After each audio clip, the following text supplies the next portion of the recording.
buzzer. The home of the buzzer. Buzzer. This is 100.7 WMMS. Cleveland. Now it's time to give stuff away. You know that part of your brain that regulates good decision making? Thanks for turning that one off and turning on the Alan Cox Show. Sorry about all the cocks. On 100.7 Sorry about all the cocks. WMMS.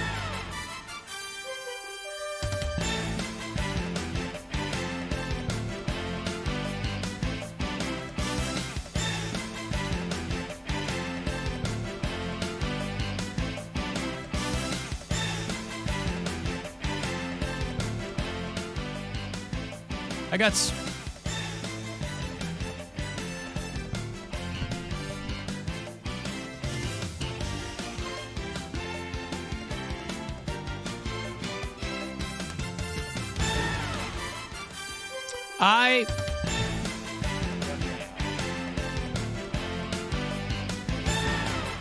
How about that? Yeah, there we go. Yeah. I can't do everything.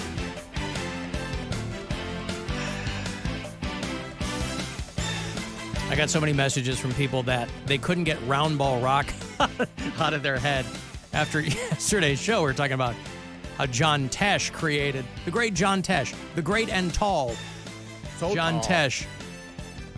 You hear us, Mary? I hear you. Oh, yeah. okay. Having to reset every goddamn thing in here. It was mentioning that NBC wants to kick out huge cash to get the NBA back from TNT. And I guess I had forgotten that they had it. You said that they had it a long time ago. They had it like in the late 80s, early 90s.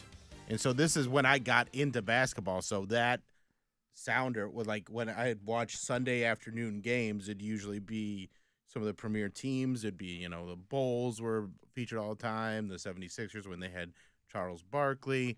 A lot of Laker games and stuff like that would be on those Saturday afternoon games, and they'd start every game with that round ball rock song, Yeah. and I would get so excited. Pumped up. You get home from church, we'd eat like our afternoon dinner type thing, our Sunday dinner, and then I'd just park myself in front of the TV and watch basketball. Mm-hmm. Yeah, because you end up having kind of a Pavlovian response to the music. Mm-hmm. During And like I would try and eat fast so that I was like, I don't want to miss the beginning. I want to hear that. Right. Like the NFL on Yeah, Fox, when you yeah. hear that music, you're like, oh, here comes the robot. comes football. Yeah, the where's robot. that? What's it? Cletus, the dancing robot. Oh, he's got a name. Yeah. Wow. Cletus, the dancing robot. Mm-hmm. Well, John Tesh, in the wake of NBC saying, hey, we're willing to spend a lot of money, about $2.5 billion a year, to put the NBA back where they were.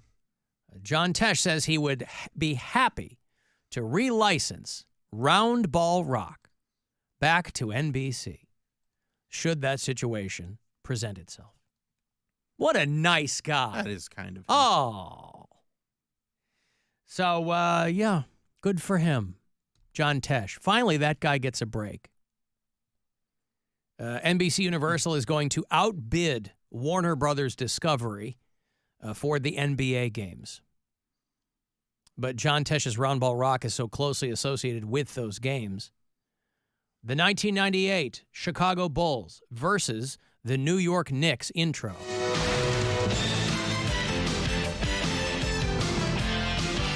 This is what you're talking about. Yeah. Kobe on the Lakers, Magic. I didn't realize they were still with it that deep into the 90s.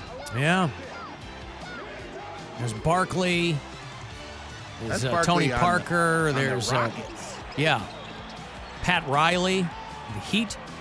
Or he's probably still the Lakers coach, wasn't he? No, he was. I think he was Heat by then. Was he? Because he went Lakers, Knicks, Heat.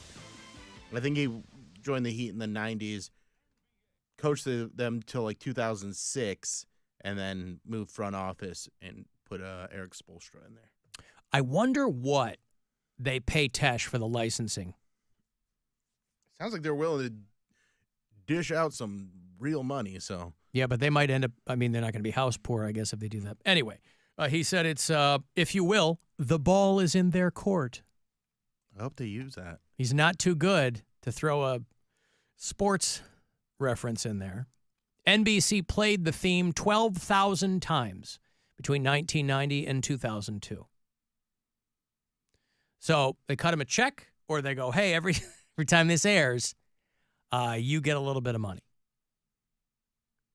John Tesh said, it's funny how people fight for that song. In 1990, it was just another theme played at sports events. Now the internet is filled with people playing the song on ukulele and Casios and teaching it to people on guitar. We still play that song at every John Tesh concert and show the YouTube videos of these people. How about that? You think about your iconic songs. Once you come to town, I'm going to have to go see John Tesh. What are your iconic songs, right? Stairway to Heaven. Smoke on the Water. Hum Hallelujah. Hum Hallelujah. Satisfaction by the Rolling Stones. And Round Ball Rock. He sent himself the idea for the song on his answering machine. You ever seen that video of him explaining it to people? Yeah. On stage? So here now, the original demo tape for this particular song for pro basketball. Hi, this is a message for me about the NBA theme. Here's an idea. It goes like this.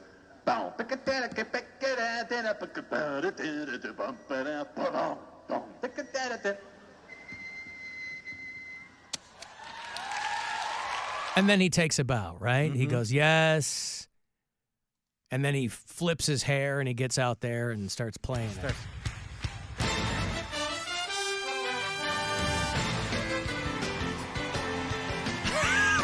This guy back there on the congas.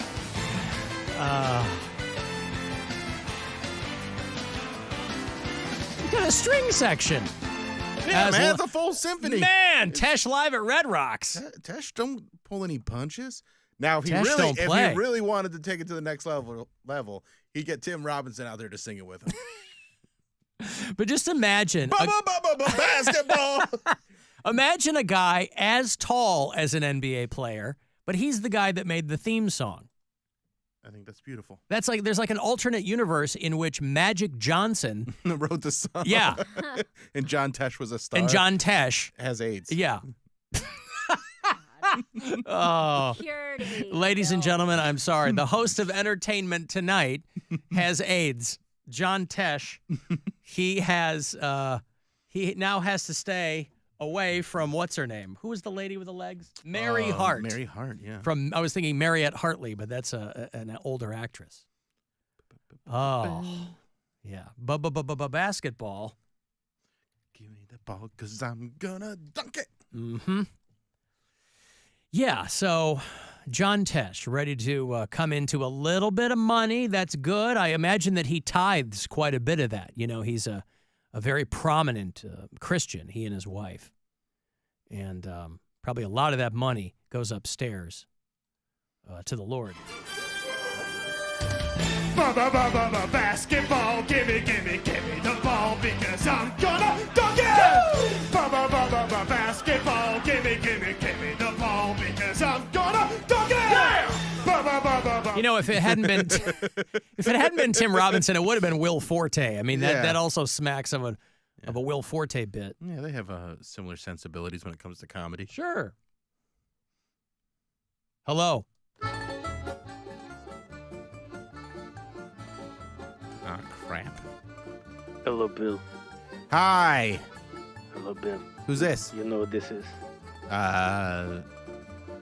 Give me a clue. This your friend Timothy Mozgov. Oh, that's a pretty good clue. This is Timothy Mozgov. Yes, that's my clue for you. That's a Timothy good clue. Mozgov. What's up, bud? Did you hear the good news? That NBC's gonna get the rights to basketball? No. The good news, Bill. Well, I haven't heard then. Mozgov suiting up for Magic. That actually would be great news. Really hoping for the Cavs to win, so I think you being out there would really help them. Will you go in there and sabotage it for them? No, it's big news, Bill. Big news. You're gonna play basketball again. Mozgov, they called me. They go, would you come play for us again? You never played for Magic in the first place. You were traded there, but never actually played. You were cut. That's what they told me. Mm-hmm. They said we feel bad for paying you but not playing you. What did you always say? They pay me, Bill. They don't play me. Living the dream. Living the dream. That'd be That's great. I would love to get millions of dollars to not play basketball. You could get millions of dollars. to I not think play I basketball. think I don't have the chance that you had. If I was. You should try. You're tall, yes? I'm not tall like you. You're not tall. Yeah. Well, that might I'm work. tall compared to normal people. I'm not tall compared to basketball players. That might work. They pay me, Bill. They don't play me. Who did that? They call me though. They go, we put you in. They said, Mozgov, how do you feel about playing against your little team, Cleveland Cavaliers? I say, fine. They also pay me, but don't play me. Bill. So you're gonna play this Friday. Do you know what time the game is? Because right now the public doesn't know, but I thought maybe you would have an inside track. Wait, Friday? They told me it was Monday. Oh, no. I think you got the wrong info. No, they really play me, Bill. Yeah. Bill, I heard you have new special coming out. I do. Congratulations. Thank you. Mozgov have new special coming out too. Oh yeah? Yes, When? on my birthday. When's your birthday? I forget. Yeah, Is it the same day as anybody else's that we know? I mean, I'm sure someone else has my birthday. I'm gonna look up and see when your birthday is. Birthday is July 16th, Bill.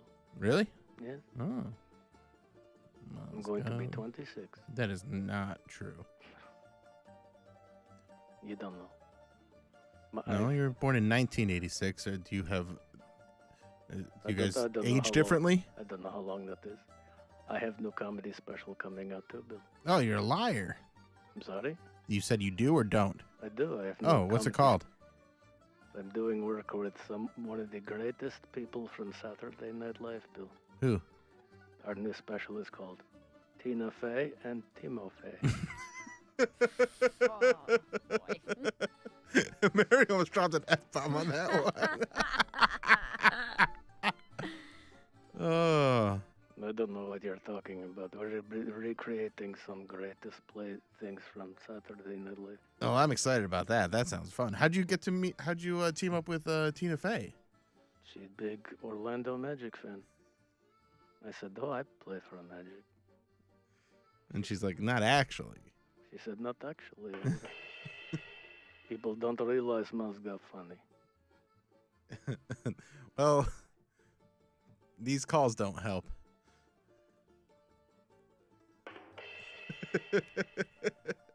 I came from Groundlings, Billy. You know that. Oh, you did the Groundlings? Was that when you were with the Lakers? No, that's what we were called when we were children in Russia. We literally lived in the ground. Everybody was worried about Chernobyl. It's like you're living the life of a beat. You came from the ground, and now you're Now you just like a beat. Now you get it. Now you get it anyway. Congratulations on your special. Mine is coming too. Thanks, bud. Appreciate it. Tina Fey and Timo Fey, Love it. July 16th. On your birthday. What's yours called? You're getting famous. I know I am. What's your special called? That's what mine's called. What? You're getting famous. I know. What's your special called? That's what my special's called. What is your special called? My special's called You're Getting Famous. I like Tina Fey and Timo Fey better. Me too, honestly. Nah, I get to go. All right, bye, bud. Watch me play on next Monday. There's no game. Against Cleveland Cavaliers.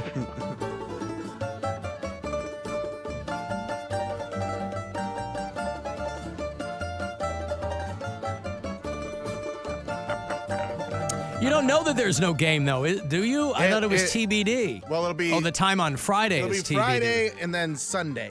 Oh. If there's a game 7. Game 7. All right, well, there you go. Boy, I'll tell you what. Poor Mary Santora. Why? One more place that she can't go into. She's got to walk right by Dave and Buster's. What happened? They got one in Brooklyn. They got one in Times Square.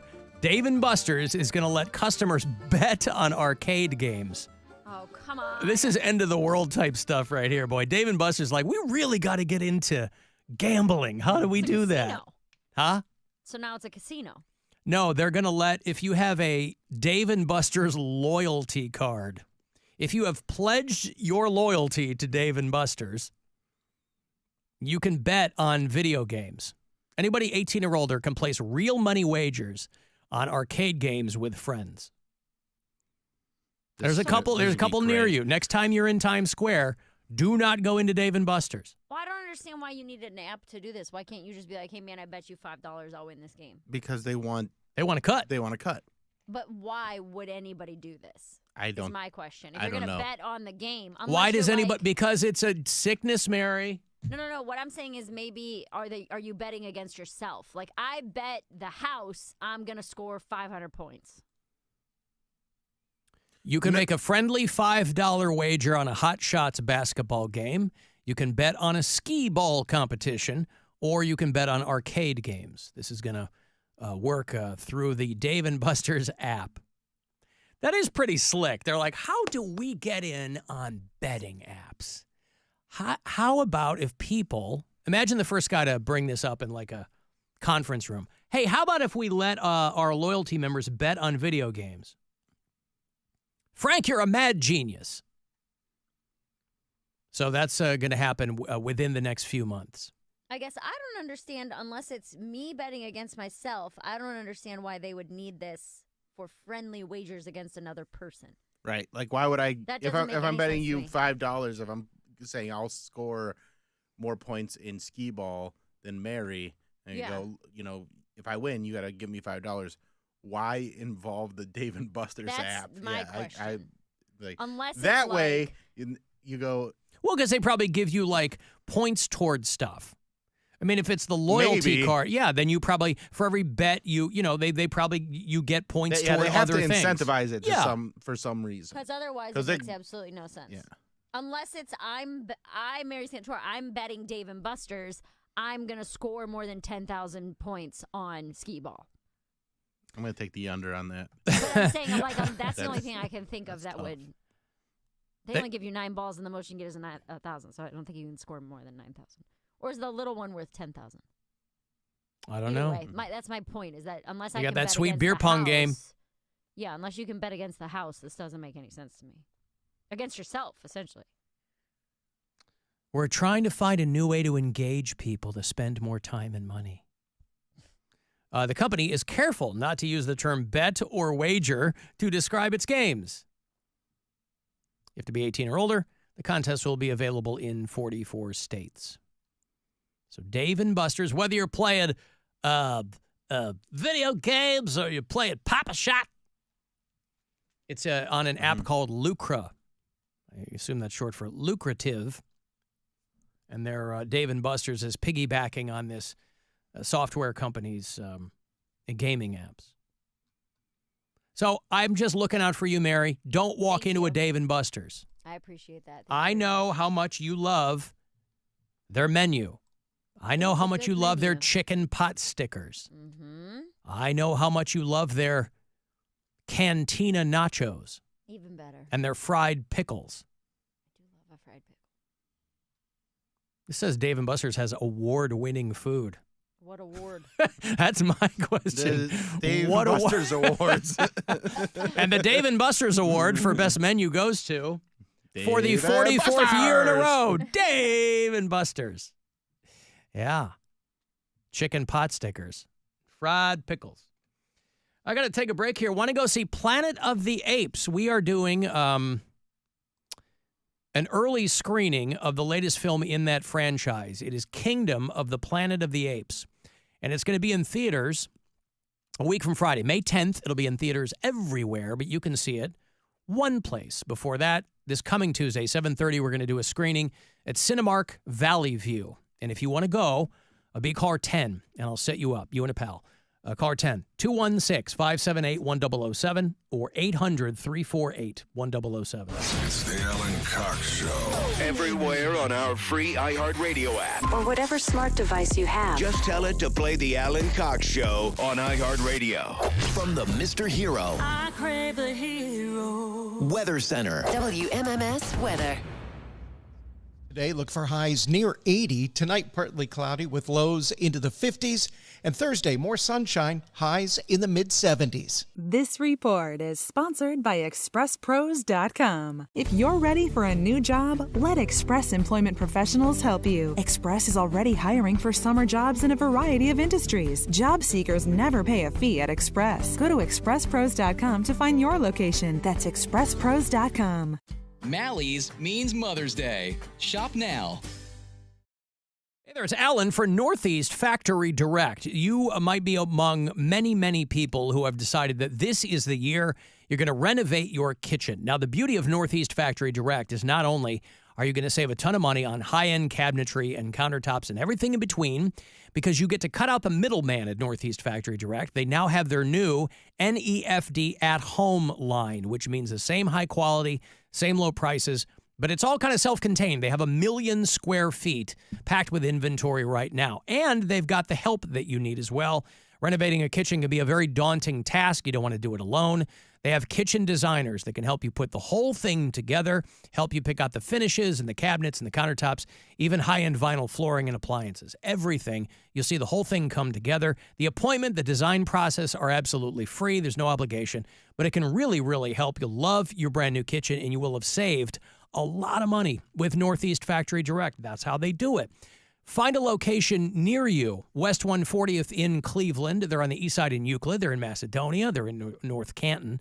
And online at northeastfactorydirect.com. Hey, if you're listening to me right now, I have one thing every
Ohio Association of County Behavioral Health Authorities. Sometimes life can be overwhelming. Crisis Text Line can help. If you're struggling and feel like you can't talk to anyone about it, text 4HOPE to 741-741. Free confidential support. Crisis Text Line. Text 4HOPE to 741-741 now. The free iHeartRadio app has over 100 commercial-free stations waiting for you to explore right now, like classic hard rock. Essential classic rock that was truly hard and heavy.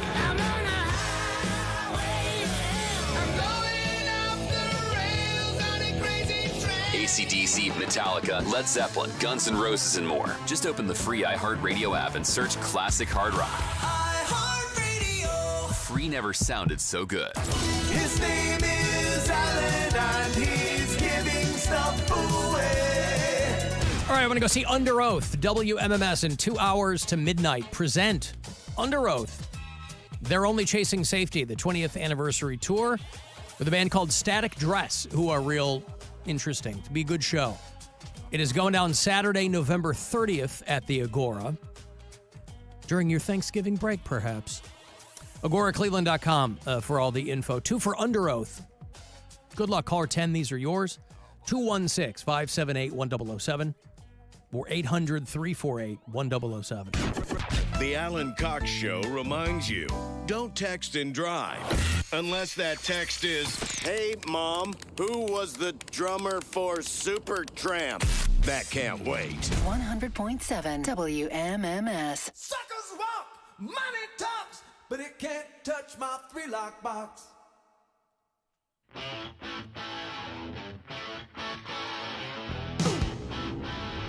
I got more money here for you in about 10 minutes.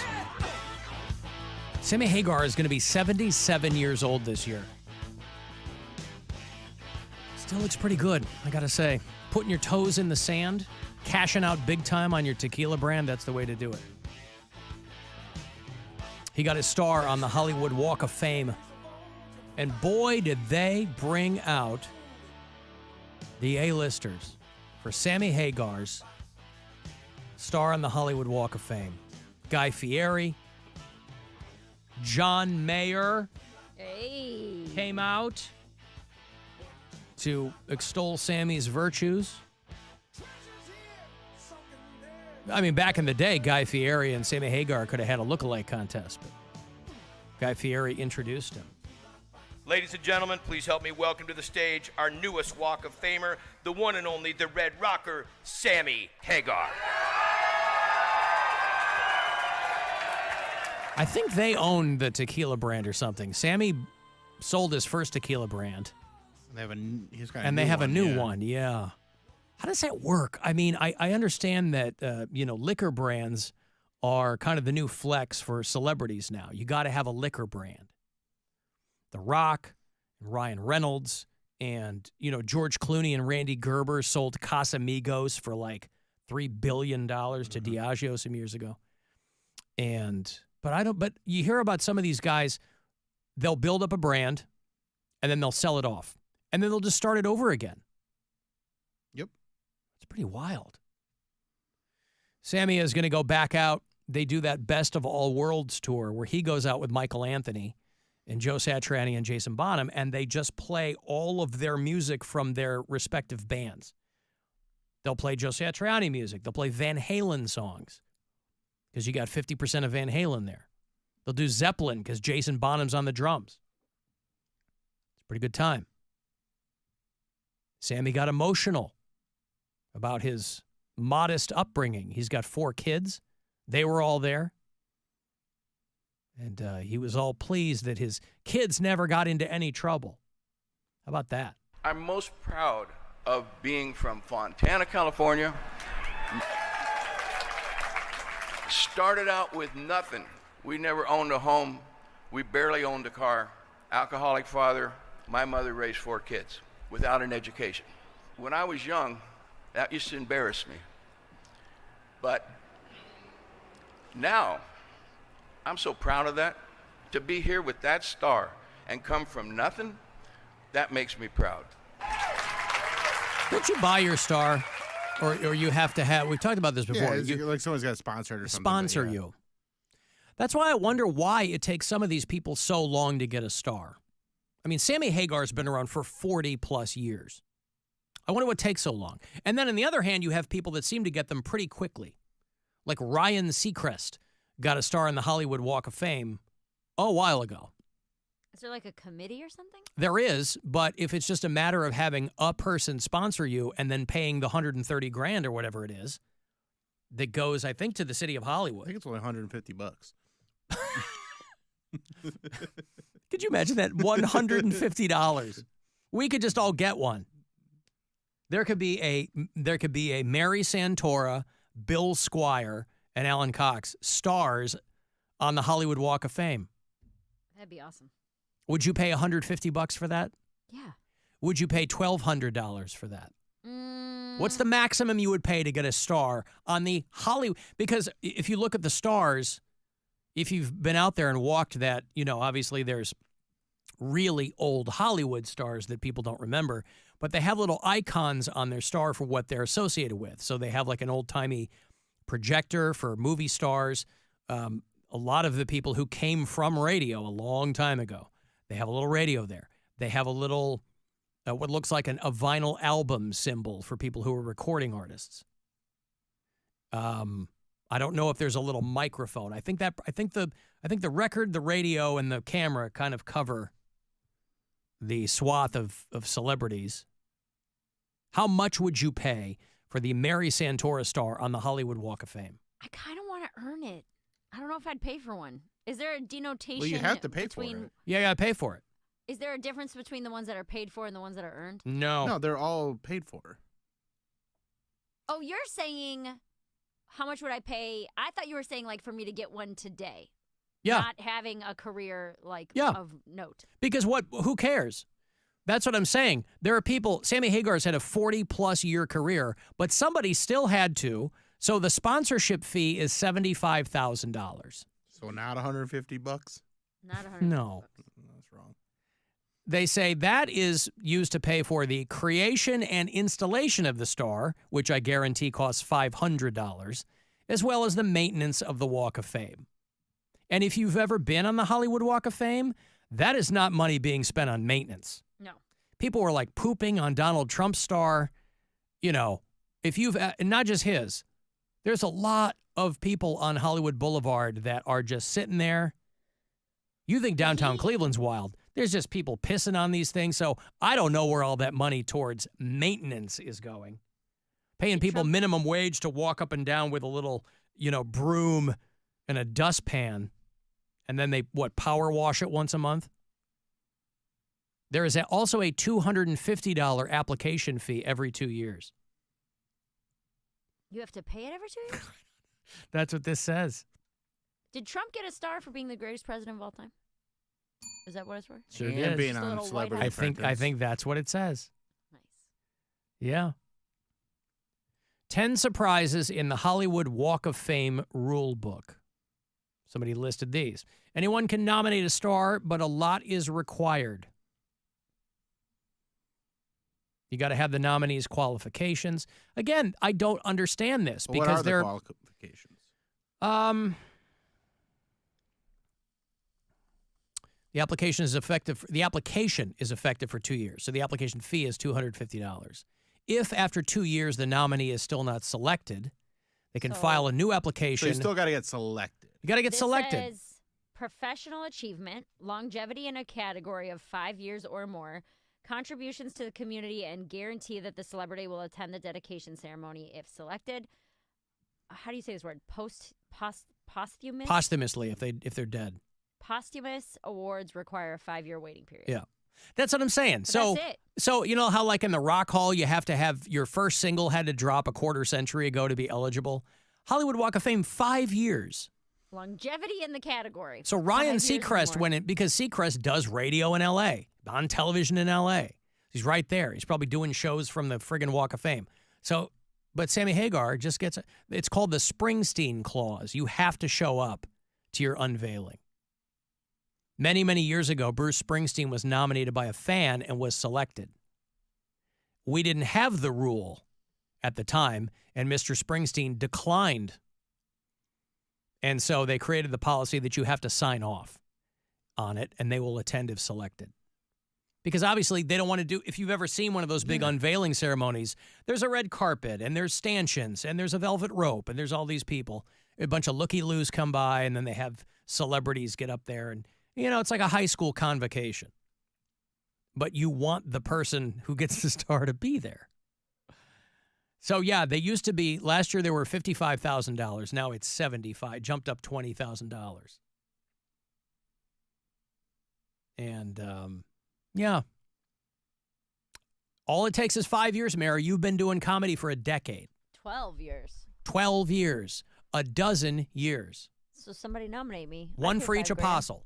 Huh? I'd pay $5,000. $5,000. Yeah. All right. Well, we just need 70 more, and we're off to the races. There's people out there with that money that love me, I think. 1 or 2. Maybe not. I'd have my rent paid by now, if that were the case. You didn't pay your rent this month? No, I'm saying I would have someone to pay my rent for me. But yes, I did pay my rent. I got $1,000. That could go toward rent or, who knows, Christmas presents. It's already May. $1,000 from the Buzzard Bookie. Listen closely and good luck. Your chance to bet with the Buzzard Bookie and win $1,000 now. Enter this nationwide keyword at WMMS.com. Bank. That's bank. Enter it now at WMMS.com. Alan Jim Gaffigan was on Seth Meyers last night showing off his line of whiskey. I assume Irish whiskey. Alan, I'll carve penises in the sidewall with your names in Cleveland for free. Hey. All right, just let us know where. Yeah. I mean, we could do that, but thank you. But it's in our honor. Yeah. Oh, I didn't play you John Mayer. Yeah. Talking about Sammy Hagar. Just look at the titles of some of the songs he wrote with Van Halen. Love Walks In, When It's Love, Can't Stop Loving You. Even when he sings about pound cake, a thinly veiled reference to carnal desire, he sings, I still love my baby's pound cake. You're killing me. Why Even does when that he's make me being think a of something? horn dog, he's still monogamous. Well, sounds like John Mayer's stand-up career is going pretty well. Killing it. What did you say? That word pound cake, for some reason, makes me think of something. I can't remember what, but it like... Dessert. Yeah, the Van Halen song, right? We were just talking about that. All right. Yeah. I guess I know Van Halen. I feel like it's not Van Halen. No, it was. Was there something else like that we used to do on the show where we'd mention pound cake a lot? No, I would play the song. It's a From good time song. to time, yeah. Yeah. MMS. Yeah, it doesn't get played often, but it was on that expletive title Van Halen album. For Unlawful Carnal Knowledge. Get it? And Eddie was playing the guitar with a drill. Sex. I'm sorry, what? It's about sex. Hey, don't talk about sex. It's about penises. Oh, now I'm picturing Mary and penises carved into the wall. Aren't we all? Yeah, God.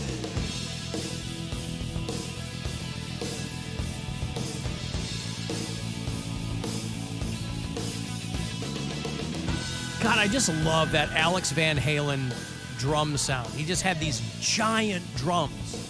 Sounds like he's playing a 22-inch snare, boy. He's got a book coming out. Alex Van Halen, a famously quiet and private dude. He was never front and center in Van Halen. In fact, he was in the back. He was in the rear and center because he was behind those drums. When people talk about legendary drummers, it's weird to me that you don't hear people talking so much about Alex Van Halen. He's pretty overshadowed by his brother's guitar playing. Yeah, but I mean, when people talk about drummers, you know, Right, I people know, like but- legendary drummers, there's a handful of names that always come up. But Alex Van Halen, I mean, this guy was just a beast. And he's got a book coming out that I'm sure is largely about his relationship with Eddie. It's called Brothers. It's an old picture of him and Eddie on the cover, but I can't wait to read that. 300 pages. Alex Van Halen is 70 years old as of last year. Yeah, love that guy. He's just kicking it in his house. He's just spending his money. October 22nd, Alex Van Halen's book is going to be out. This is what you're thinking of, Bill. We used to play this song all the time on the show. That's probably it. Yeah. It must be. It couldn't be anything else. When we would talk about bakery, right? Yeah. Probably how, like, oh, I don't like pound cake. Too thick. Too heavy. It makes me feel full. Are you talking about me? Full. Yeah, no, I'm talking about Mary. Too thick. Of course I'm thick. talking about you. Oh. All right, but Mary and I have never said, I'm too full. You've never said that. Not on this show. I'm in private. You had to have said it in private, like at a holiday or something where you're just lying back and you unbuckle your pants and you're patting, your girth. What? I'm gonna puke. Right.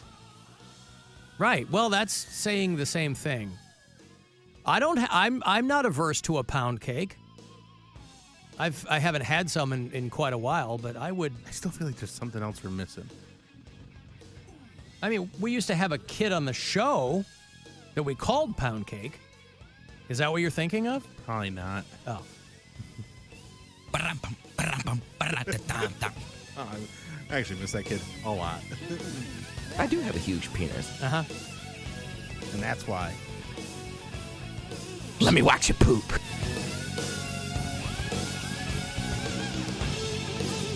Ow! Get him a star on the Walk of Fame.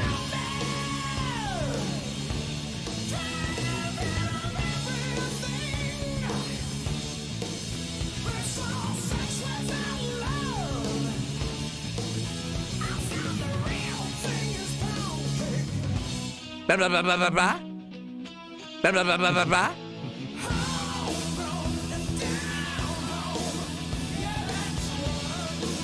Yeah.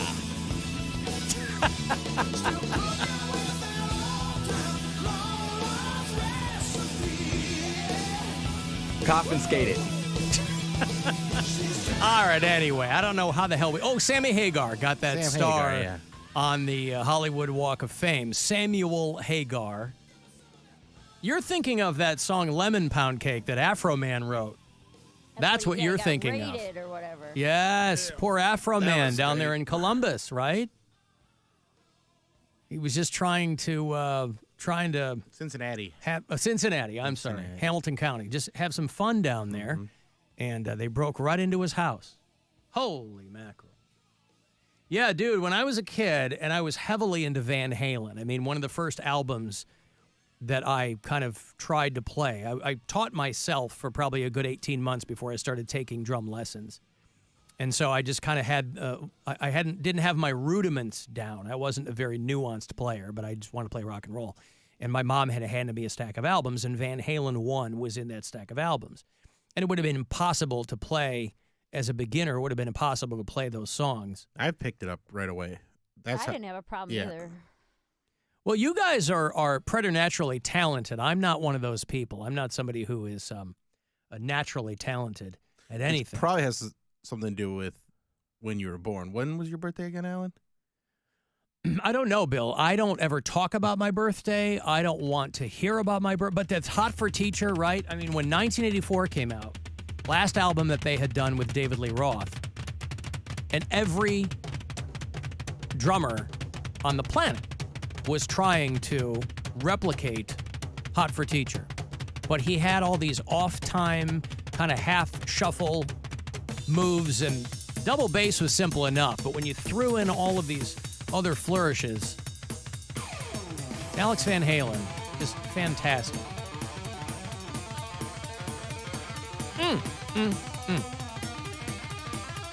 Well, anyway, I've got to take a break here. If you want to get a text in, 35192, I'm going to have those Descendants and Circle Jerks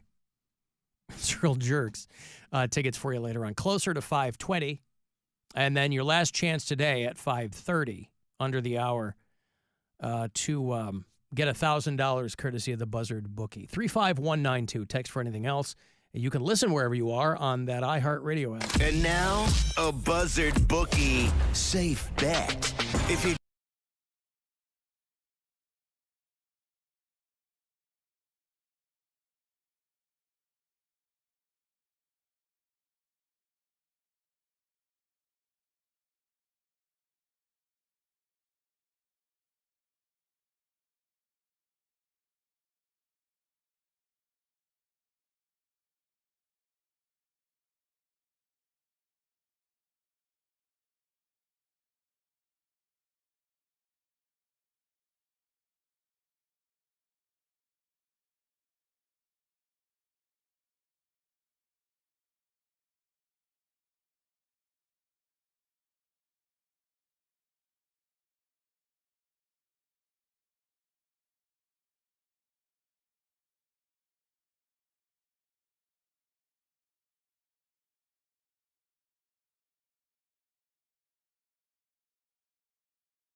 Call the Alan Cox Show. Just die, you insufferable prick. 216-578-1007 or 1-800-348-1007.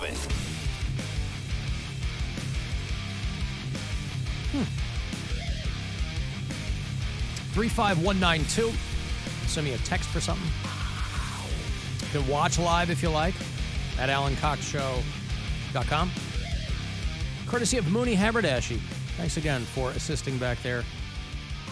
Video department. Cavs win by 1 last night. Guards lose by 1 run. 104-103. Here at home, Cavs will play the Magic back in Orlando Friday night. The time TBD. Cavs Magic. Cavs can sew it up on Friday night if they do what they should be doing. Guardians will play tonight. It's the second of 3 in Houston against the Astros. 10-9 was the loss last night. Sounds like a good game, though.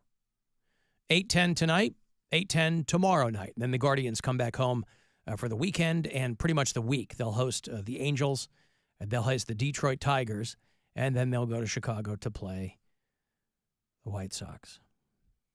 That is a 4-game series. Well, at least you get to spend 4 days in beautiful and historic Chicago, Illinois. If you need to get yourself some appropriate gear, by the way, whether it's Buzzard merch or something with the word Cleveland on it, use the promo code FLOWER all through the month of May. Begins today. 20% off at CLE Clothing Company. FYI. Pete Davidson is on tour and coming. Did you see that? Pete Davidson is here not that long ago. Was he really? It was like November because he had an earlier date, but then they tapped him to host SNL, so he's just here in November last year. They announced July 12th. That is a Friday night. He's going to play the Akron Civic Theater. Okay, so not like Cleveland, but in the area. Pete Davidson's prehab tour. I get it. Those tickets will go on sale Friday morning at 10 o'clock through the usual outlets.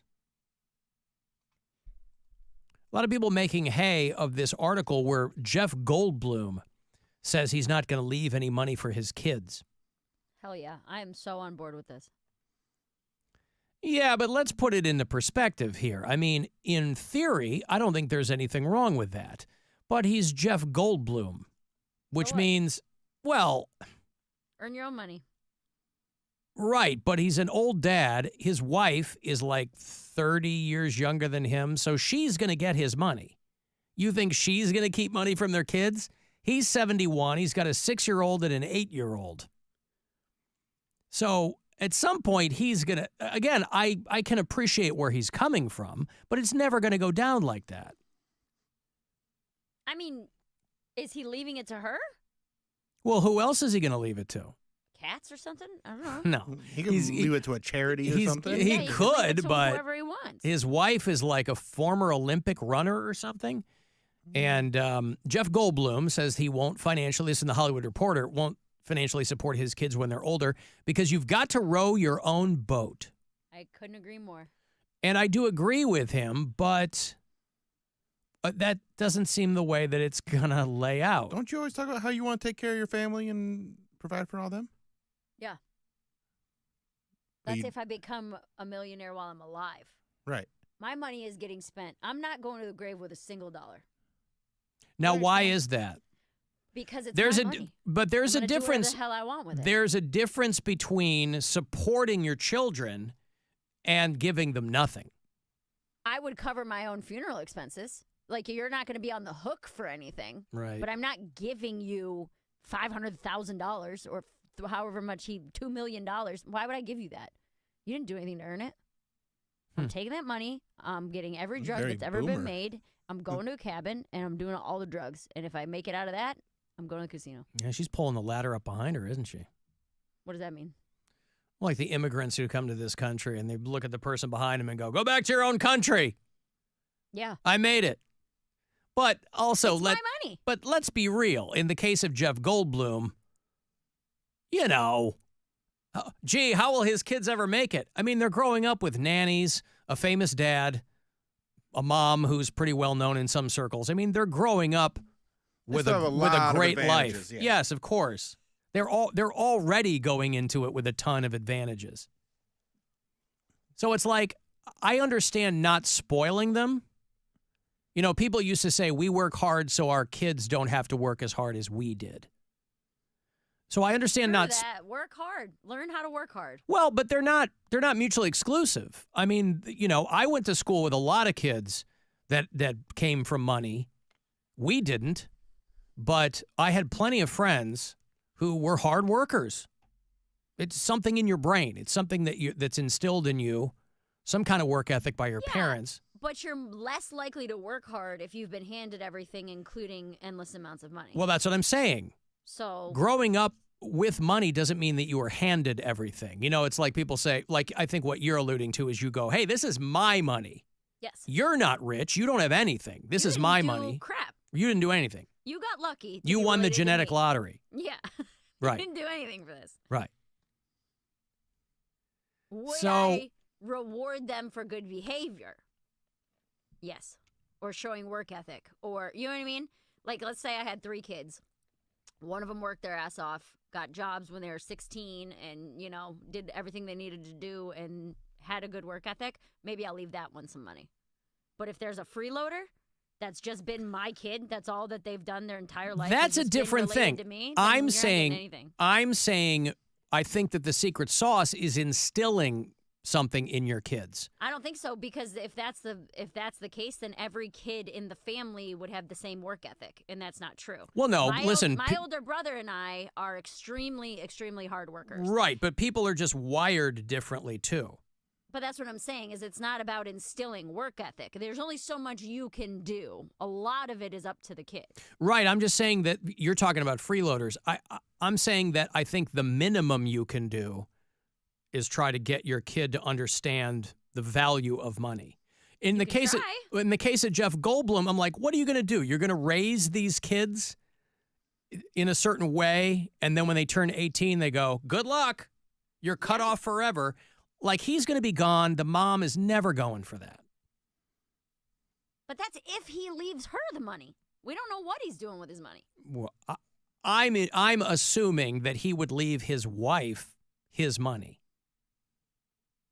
I was reading the article. There was nothing in there that said he was going to leave it to, like, you know, the American Cancer Society, or I don't know. Yeah. But, no, so theoretically, I get where he's coming from. I would want my kids to be rich and lazy and happy. I would as long as they're everything happy. up before I died. As long as they're happy. I don't think people, go be happy. But look at people who have a ton of money. A lot of them are miserable. So being rich and lazy, to me, would be the opposite That's of why happy. I said rich, lazy, and happy. Well, how do you get to be rich, lazy, and happy, though? I don't know. Dad dies I'm and too leaves lazy. $30 million. Dude, I here's work what so would do. hard. I do all this hard work, and I'm just over the hard work crap. It's dumb. I like it. withdrawing. I want to work hard till No. the day I die. I like working hard. Brian and I have, this has actually been a pretty serious disagreement in my relationship, is that, you know, Brian obviously wants to retire one day. He's like, I want there to come a day where I don't ever have to work again and I can sit around and enjoy my time. And my argument, I love my job. So I'm like, I never want to retire. I want to be telling jokes and making people laugh and in entertainment as long as they'll have me. And so You want to be like Joan Rivers. Sure, yes. To be 85 and on tour, that'd Yeah. be awesome. Phyllis Diller. That's great. Yeah. Waka waka. But, like, if I'm getting diagnosed with a terminal illness and I know there's no way I'm making out of it, I got a month to live, I'll withdraw money to, like, all my money's coming out of my bank account. All of it. Every single dollar. There's not a dollar left in any sort of bank. And then I'll hand it out how I see fit. And then after that, it's no holds bar. I'm doing every drug. I'm relapsing so hard. You don't understand. Right, but how do you think that you would see fit? It depends on the person. It depends on my relationship. Case with by them. case basis. Case by case Right. basis. I'm not going to leave. Say I'm worth $10 million. I'm not going to leave. You are worth $10 million. Thank you, Alan. I appreciate that. I'm not going to leave You're not, $8 though, million but to be split evenly amongst my kids. Not everybody likes their kids the same. Not everybody. That's what I'm saying. It should be done on a merit basis.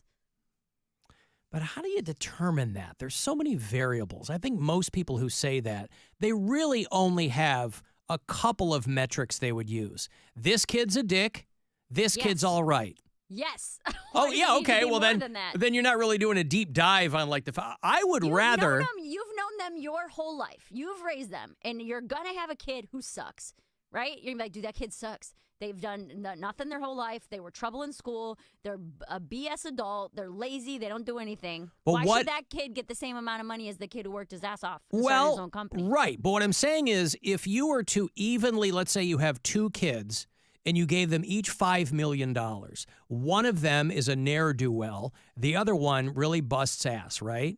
Mm-hmm. Most people who have multiple kids, there's kind of a breakdown like that. Not every kid is, So if you give them each, if you did split it up evenly, I understand where you're coming from, but I don't see a downside to that because the kid who's lazy. He didn't deserve it. He but didn't earn it. Well, I think deserve is a weird thing. I mean, he did nothing to earn that money. Other than be related to me. If this kid has zero work Yeah, but ethic, imagine how hard that is. But the kid who's a hard worker technically didn't do anything to deserve your money either.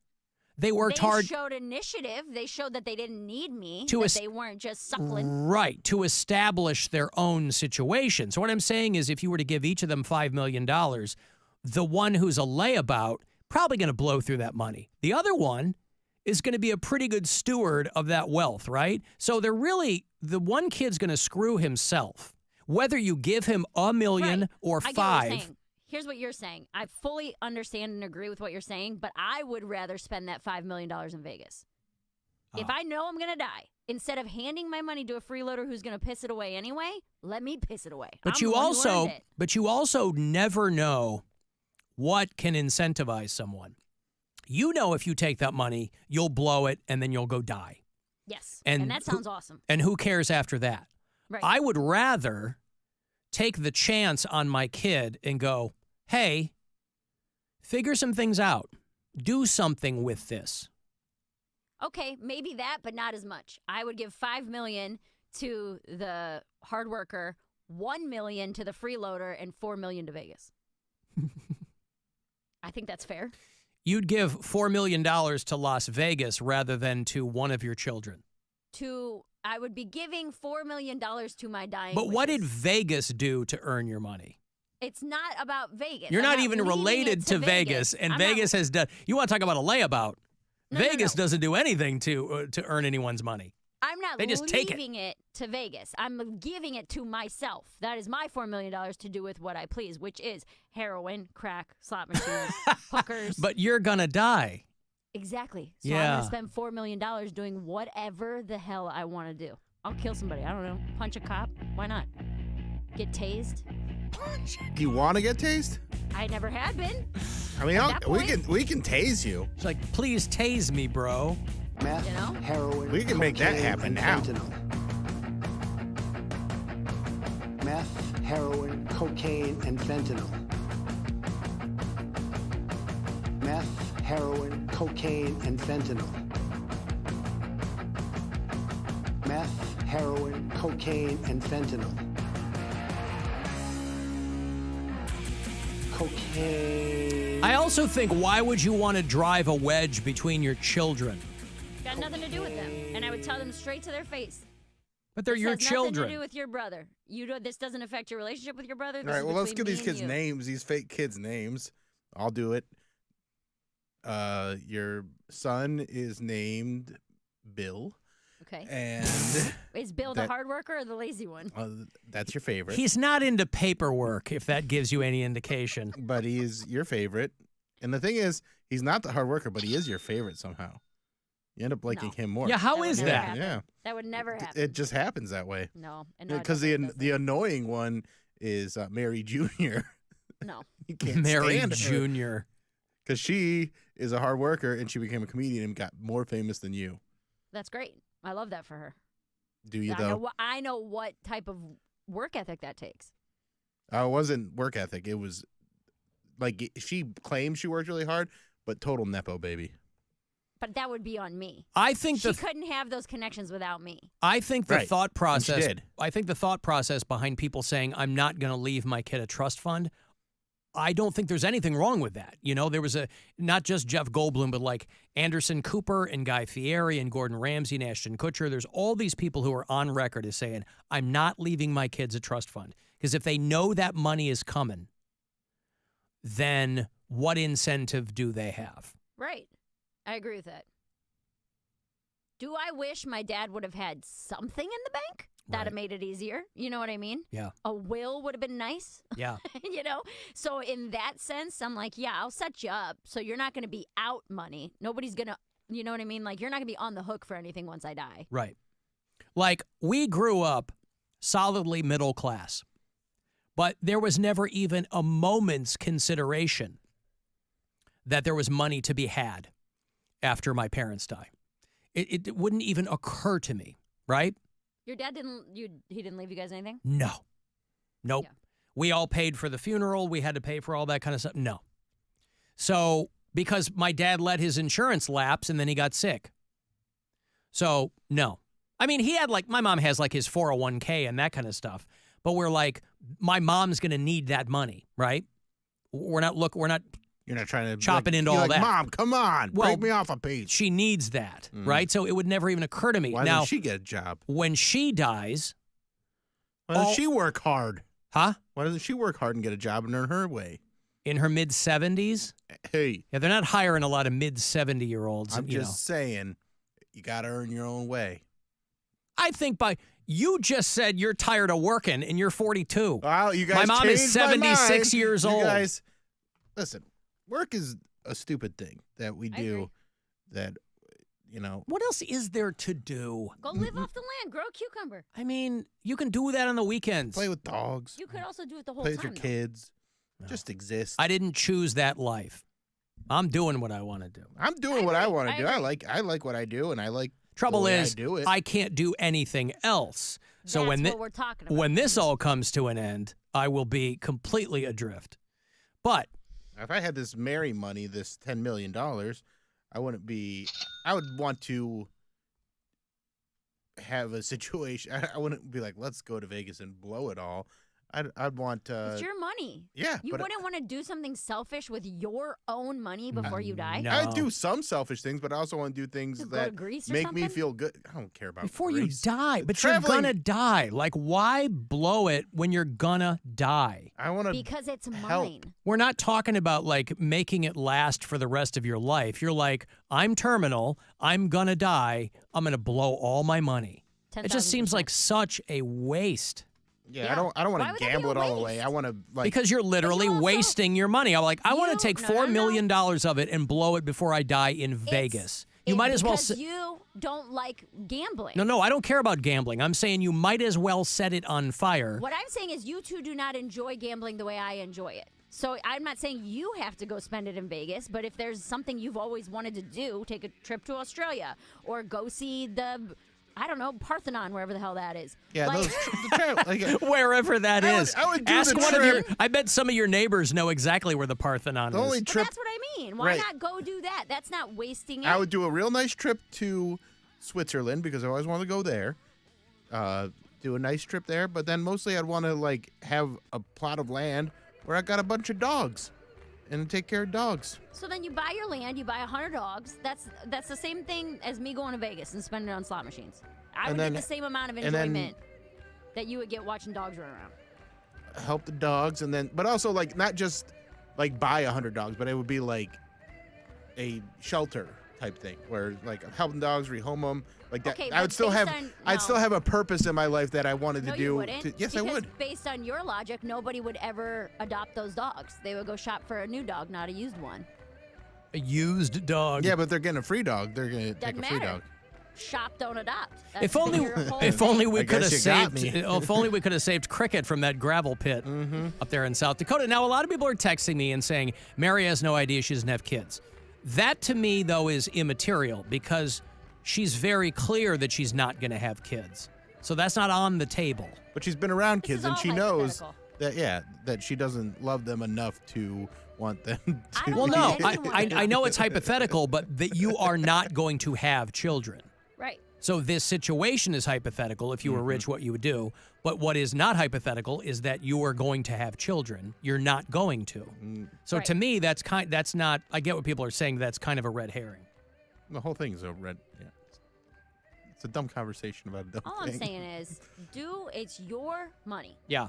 Nobody else is entitled to $1 of that money but you. And if you want to give it to other people, that's great. Good for you. I don't think there should be any societal pressure to do that at all because it's not their money. Right. Take care of some debts. Maybe I would be more inclined to do that. Like if my What kids if you had a won bunch the of debt. lottery? What do you mean? Well, that's not money you earned. You know, but it's mine. I earned it by playing the lottery. Well, no, you didn't earn it. You got lucky. You won it. We won I it. spent my money and turned it into But you more didn't money. earn it. But you I didn't. did. You didn't work for that money. When you're talking, I worked for the $20 I turned into $20 million. when you're talking about that is a return on investment that no one earns. What you're talking about with Jeff Goldblum is you're like, that's money he earned over the years and he can do what he wants. That he worked hard for. People who fall into money, they didn't earn that. They got lucky. That's fine. It's still their money.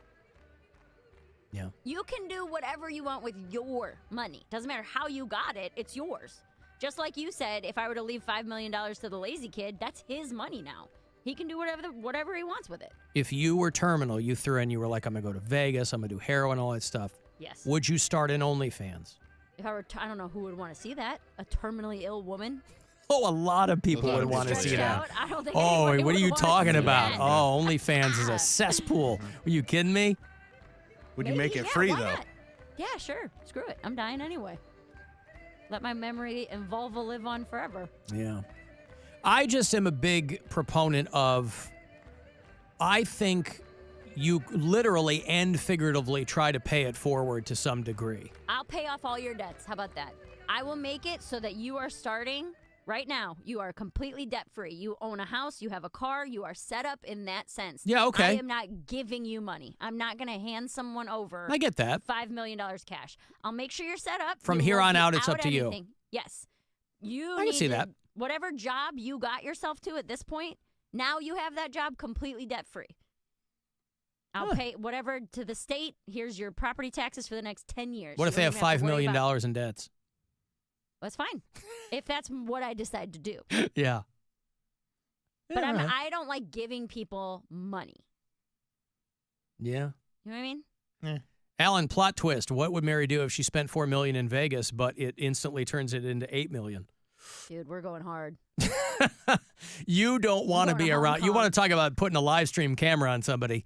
Put a GoPro on Mary when she wins $8 million and Oh, she's yeah. terminally ill. Oh, God. I can't even Oh. fathom what I would do. Right? I'd probably I don't even know. Oh, man. Be goodbye, Brian. That poor son of a bitch. He would Wow. come with me. He'd be on the trip. Oh, yeah. Probably I'm sure wouldn't he'd be watch having all any that. fun. He'd be like, you're a little messy doing that heroin. He'd be having a heart attack. He'd be picking up your needles in The your thing is, rig. once you start doing the heroin, you're not going to really care about anything else. That's my whole point. Well, he is. Everything's the best. Be all messy. Then just start doing heroin now. He's like, you're leaving your Why not? needles lying around. It's going to make you feel the best. No. I still have things to do. I'm not done yet. If I found out I was terminal tomorrow, you better believe I'd shoot heroin. Absolutely. You know, wouldn't try drugs? You know, terminal diagnoses are wrong all the time. No, this is all hypothetical. So I this see. it is not wrong. Gotcha. 5 different doctors, the best in their field, all confirmed you have a month to live. Mm-hmm. You guys wouldn't try every drug if you found out you I've were about already to die. done every drug. You've not done heroin. Yes, I have. You have. I have. And you wouldn't do it again. I've said the only drug I've never done is cocaine. So you wouldn't do coke? You wouldn't go blow a bunch of lines? If I haven't done it by now, what is being terminally ill gonna do? Why I might have be you doing that avoided later it? anyway. You don't know me. All I'm saying. Well, again, we've tread this ground before, but I'll tell you this. It's interesting that the only thing keeping Mary from utter chaos is a diagnosis. Yeah.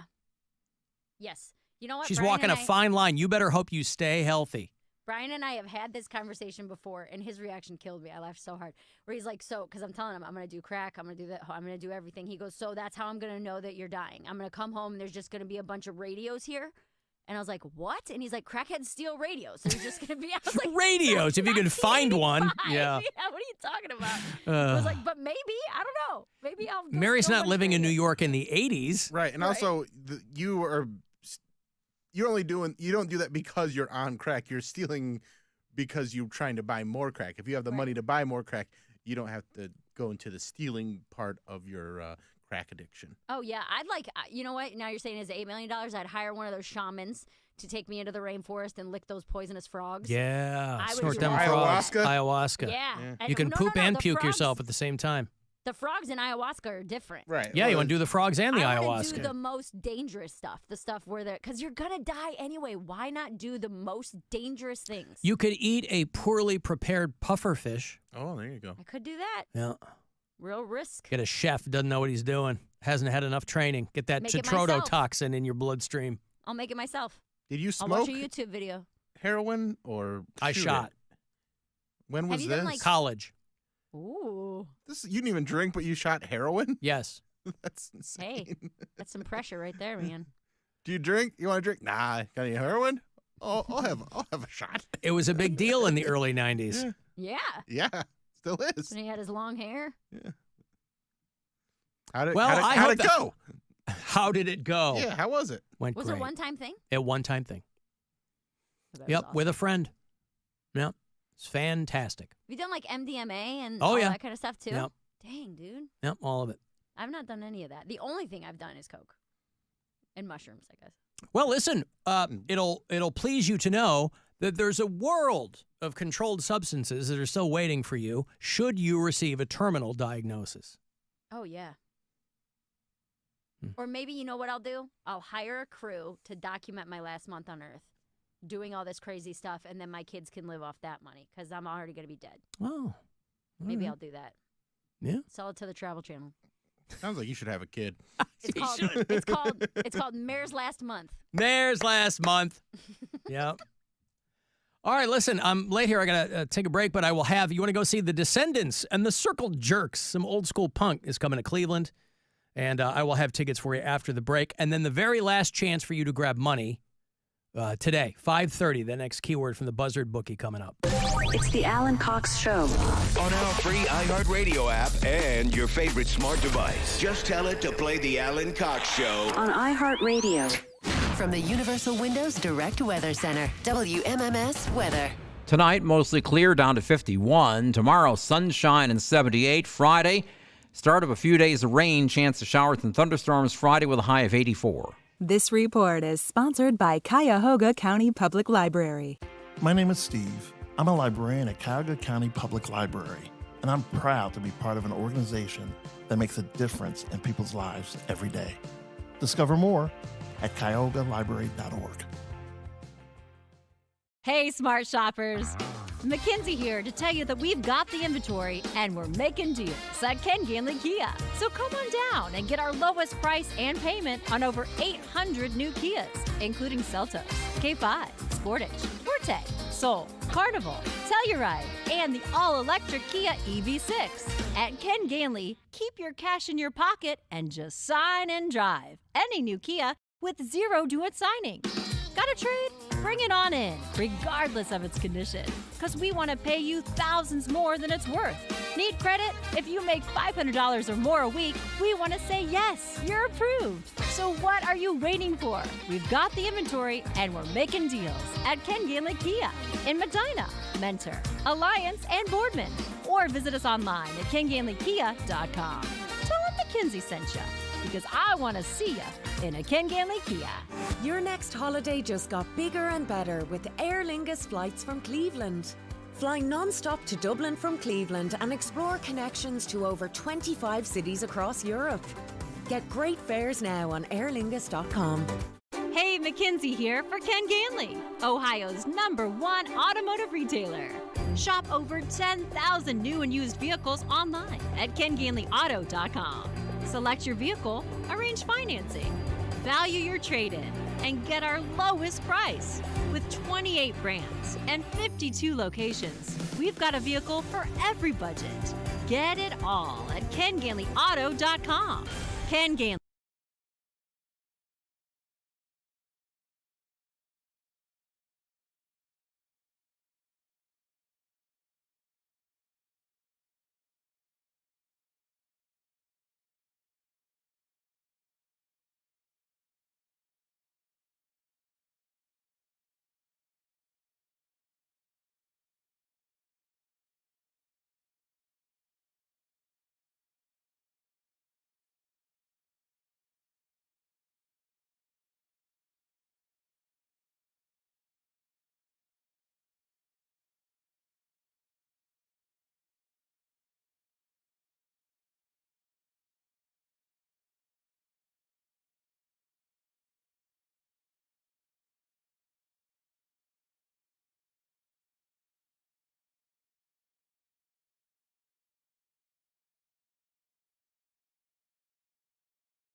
Valley Parkway at Route 82, Kenilworth Avenue at West 11th, and Route 20 West at Route 58. Jackie Roberts in the Traffic Center. This report is sponsored by Levin Furniture and Mattress. The Memorial Day mattress sale is here at Levin Furniture and Mattress. Save up to $1,200 off Beauty Rest Black. Incredible 25% off every Certa Perfect sleeper. Plus free box spring and free next day delivery and setup at Levin.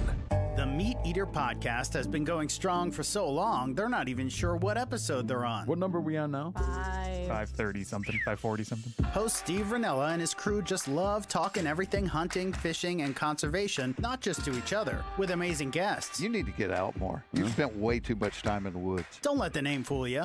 It's so much more than you think. Listen to the Meat Eater podcast on America's #1 podcast network, iHeart. Open the free iHeart app and search the Meat Eater podcast to start listening.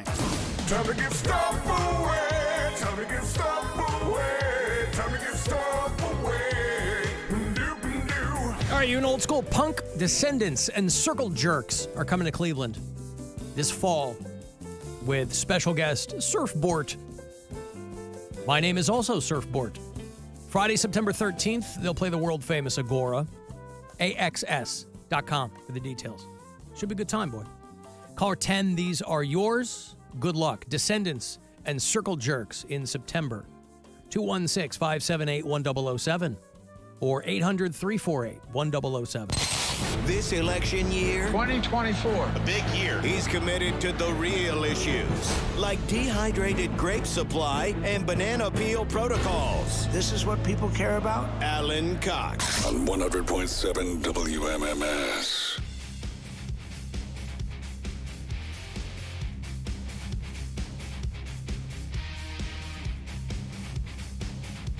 I got $1,000 for you here in a few minutes, about 5 or 6 to be precise. Last keyword today for the buzzer bookie. For $1,000, and then we'll start it all over again tomorrow morning with RMG. Guardians lose by 1 run, Cavs win by 1 point.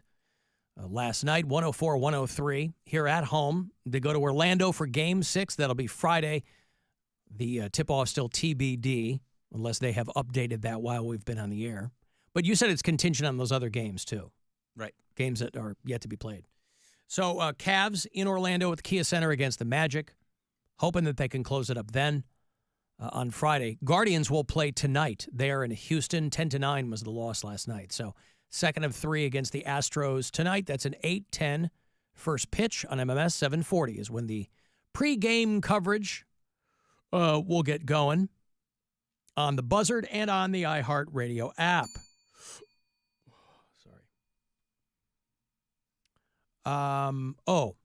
Should we play this for Mary? Yeah. Something you want to show her? Mm-hmm. This is always hard because You're on a delay. I know. But that's why I sent it to you so you can say. So the way we do it, throw it up on the screen. Yep. And then I'll put Mary on the screen, but then you got to minimize that one a little bit from the corner so we can also see Mary. There we go. Tell me when you want me to hit play. All right, and then Alan, when you hit, just count it down and hit play. This is a segment sometimes we call Mare Reacts, where we'll show her a video of something relatively disgusting. Mary, can you move a little bit to your left? Yeah. There we go. Just so I can do the pick and pick here. I already know what this is. Tell you what, I'll just cover. Oh, we want to see her face. The whole point is to see her face. You don't like that? Oh, come on. This looks like Mike Patton from Phantomas and Faith No More and Tomahawk here. All right. Do you see the still frame there? I'm ready. I have it. You on are my ready. email Okay. Yet. Yeah. All right. In 3, 2, 1. It says, wait for it. It's a guy swallowing a hot dog whole. And the caption says, wait for it.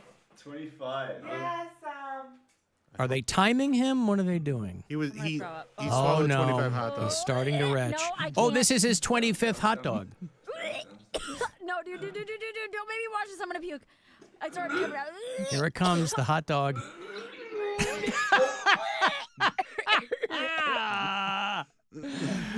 He coughs the hot dog up in its entirety. In the break.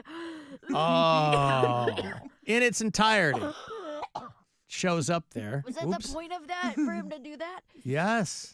I don't think Oh he my was supposed to. I God. think he's supposed to keep it down. Trying to keep it down, but he couldn't do it, and he coughed the entire hot dog back up. Oh, I can't. Thank you, Mary. Appreciate I hate it. that so much. I hate Congratulations. watching people throw up, You've dude. done it again. We love it. I hate watching people throw Do you up. have spots tonight? No, I have a 5 a.m. flight tomorrow. Oh, right. You're going to Raleigh. Yeah. And Bill's in Nashville tomorrow. Yeah, on I got a Friday. couple shows in Nashville tomorrow, and then a few. Then I'm with Chad Daniels Friday and Saturday. Gwen is sitting in on Friday. Okay. I haven't heard back from our other. That's okay. So we'll see. So, Might be, but probably not. Probably Bill will be just- in Nashville, live from Nashville tomorrow and Friday. And no live stream tomorrow. no live stream. It's my favorite day of the week. Or Friday. Right. Woohoo! 2 days. Love it.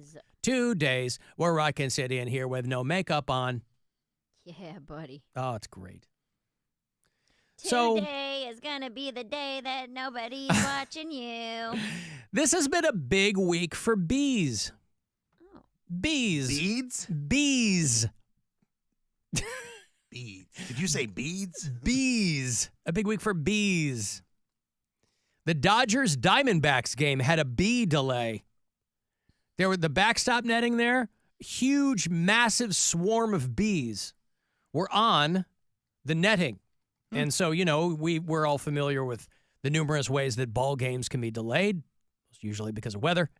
But they had a pest control beekeeper go out there. A bee delay. Yeah, a bee delay. A guy named Matt Hilton went out there. He had the beekeeper hat on and everything, and they let him take the field. They let him throw out the first pitch. But it delayed the beginning of last night's Dodgers D-backs game. Yes, we are in a bee delay, a bee colony that has established a foothold high atop the backstop behind home plate, and thus we remain in a bee delay prior to game 2 of the series here between the Arizona Diamondbacks and the Los Angeles Dodgers. And the bees began swarming, and obviously that's an issue. Blue Sky Pest Control is on their way. The beekeeper made his way, a grand entrance onto the field here at Chase Field. He was greeted by a standing ovation by the fans here. I thought I was here to just take care of a bee problem, and people are pretty hyped up. It's pretty cool. Mm-hmm. Pretty hyped up. I don't know how that game ended, but it began with bees. That's exciting. Also, miniature robotic bees are being developed or have been developed. Oh, it's to say because we need bees. So we need the robot bees Yeah. to pollinate the Forget about plants. colony Yeah. collapse. They have gotten it figured out. Bees are drones. A company called Bionic Bee. They have developed tiny, autonomous flying bees. I'm sure that they won't use these for anything nefarious. No. I'm sure that they're not working on a contract with the DOD right now. I'm sure it'll be fine. Just for pollination. Well, I don't think a robot can pollinate a flower. That's what its whole purpose is. Ah. Got a little pollen sac. Ultralight, delicately designed robotic bees. This is a German company, and they've developed tiny, autonomous bees that can swarm in various patterns. They weigh 34 grams, and they're 22 centimeters long. It sounds like a Black Mirror episode. Wasn't there one where those bees were following people, and they would? There was the most recent series of Black Mirror a couple years ago. They had some bee thing. This is creepy, but it also just sucks that we have to do this because we just keep killing all the bees. Yeah, but that's what I'm saying. This is not for pollination. I'm not sure. I think I have Eventually an it probably will idea be. what they're. Well, how is a robotic bee going to pollinate a flower? You put a little bee fuzz on it Bee fuzz. so it can pollinate. My daughter has been devouring, speaking of bees. She keeps reading these strange but true books, and then I'll just sit there and she'll just keep reading the weird facts.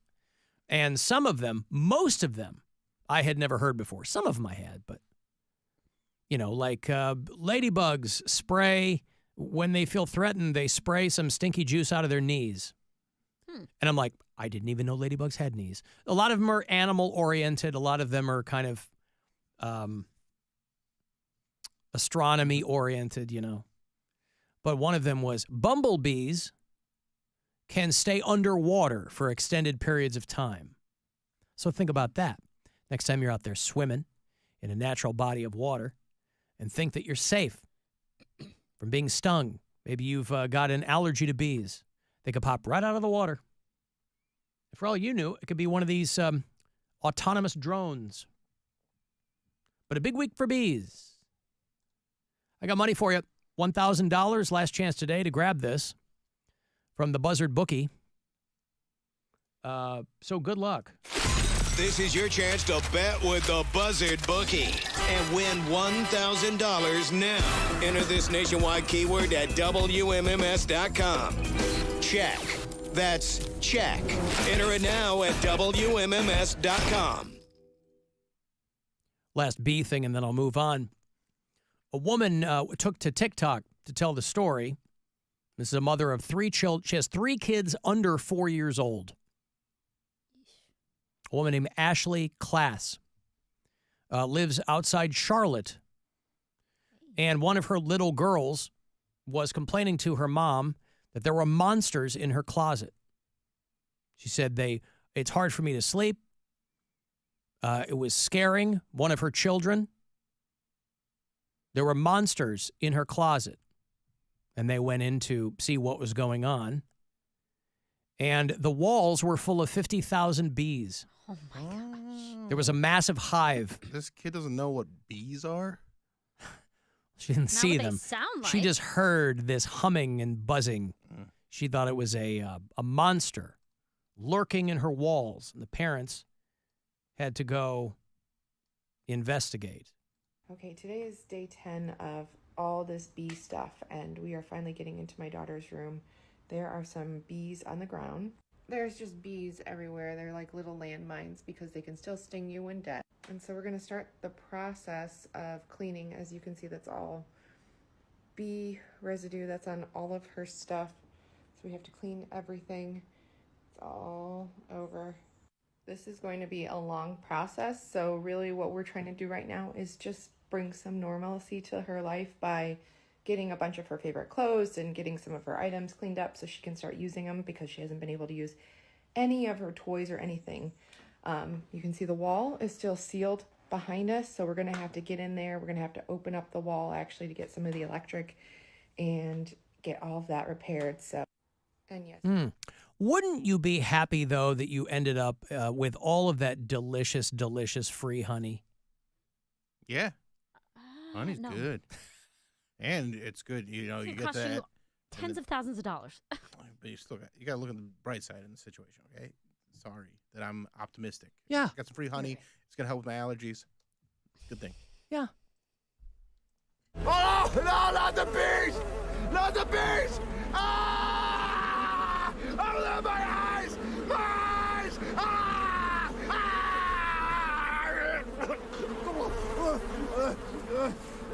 Bees. You ever There watch are bees flying around my face? I don't think I'd be screaming because you don't want a bee to go in your mouth. But they pour the bees. That's that Wicker Man Yeah. reboot he did some years ago. Just terrible. Terrible. That scene seems good, though. Yeah, that seems really good. Him acting with CGI bees. At first, they thought it was a body when they opened up the wall. Which is better? You find a body in the wall, or you find 50. That's better? Yeah, bees. 50,000 bees in a giant hive. Then a body? But yeah, but you find a body, and perhaps there's some closure for a family. You pull that sucker out, and you're done. A hive 50,000 bees, dude. That's gonna cost so much money. for 8 months. A swarm of honeybees had been building a hive inside the wall. But they can remove the bees and they can rehome the bees. Rehome? Yeah, they do that all the time. Rehome the There's bees. like a lady, that's her whole thing on Instagram and TikTok is she just takes the bees and she moves, like she moves them and that way they can still have their nest and they don't all die, and they can keep doing bee stuff. Well, the bees here in North Carolina were relocated to a bee sanctuary. Mm-hmm. And they called this beekeeper, they called this company to remove all the bees. But it is a costly process. The bees and their oozing honey cost about $20,000 worth of damage to the electrical. See, this is what I'm talking about. Which their insurance will not cover. There's no such thing as bee insurance. On one hand, she and her husband had a baby before discovering the bees. That meant that they were on leave from work. So they were both home to deal with the situation, I guess. Yeah, you do a GoFundMe and it's all taken care of. Oh, God, by the way, the D-Rock, who listens to the show in Houston on iHeartRadio, he sent me the link. You know, we were talking about the dude who crashed on YouTube and his flying machine, Mm-hmm. and he set up a GoFundMe. Oh, man. 48 miles per hour. Come on, baby. Oh.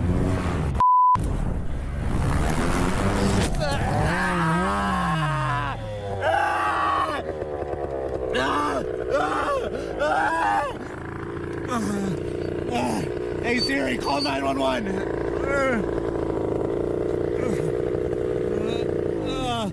Hey, Siri, call 911. Call 911. Emergency.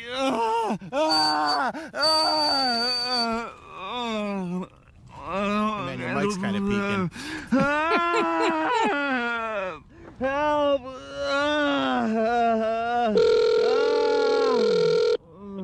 911 emergency. Help me, please. I crashed my flying machine. Mm-hmm.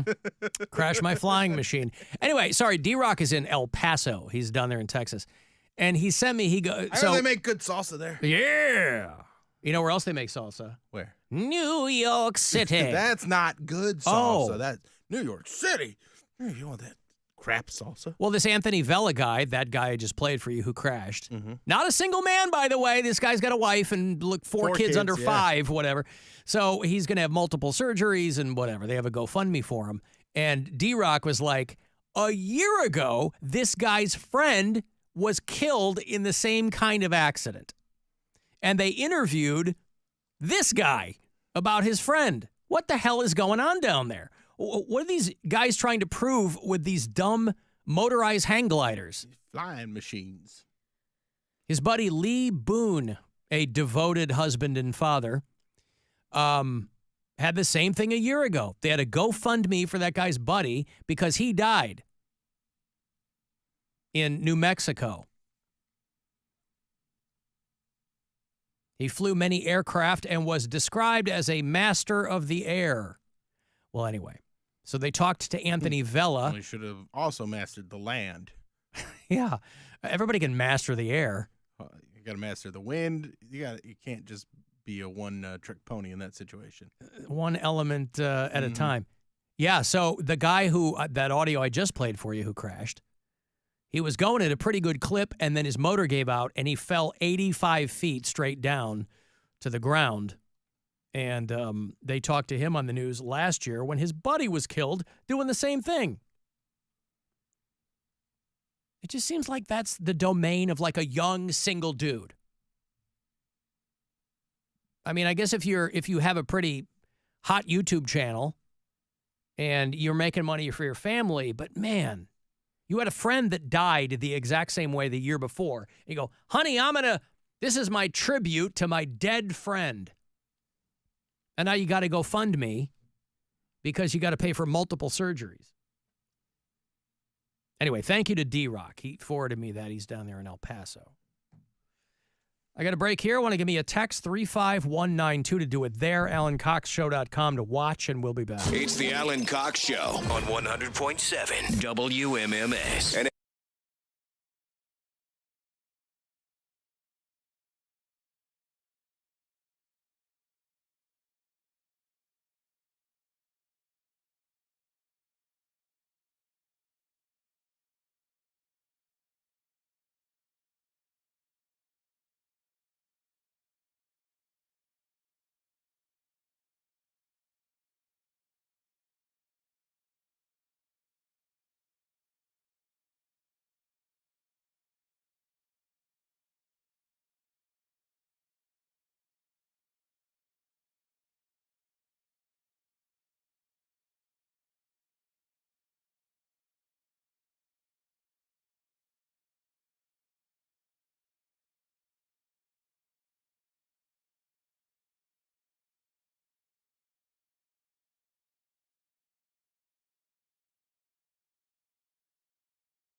98.7 WMMS. Cleveland. Our phone operators are standing by with their thumbs up their asses, waiting for you to call. So call. Call the Alan Cox Show.